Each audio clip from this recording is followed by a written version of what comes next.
¿En realidad creíste? ¿De verdad eres tan ingenuo para creer que unos niños lograrían detenernos? Esto es simple, querido Potter. Dame la profecía ahora, o verás a tus amigos morir.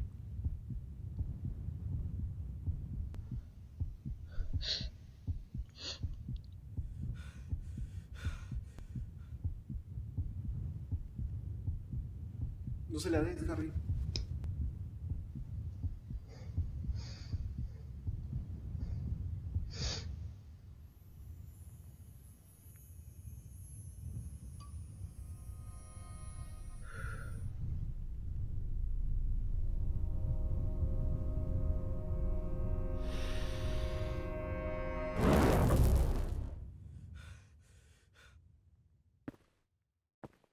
Aléjate de mi hijado.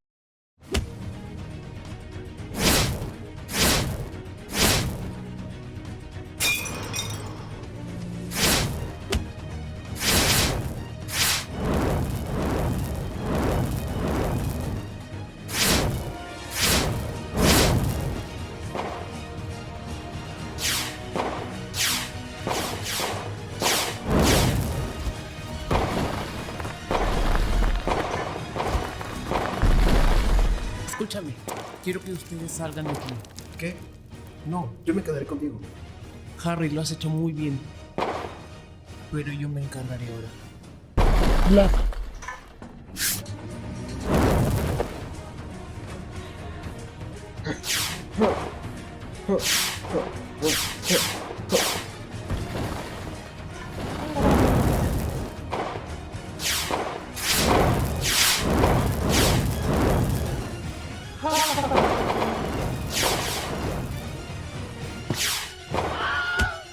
Desmayos.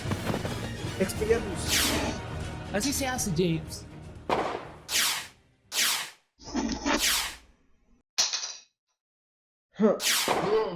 Avada Kedavra.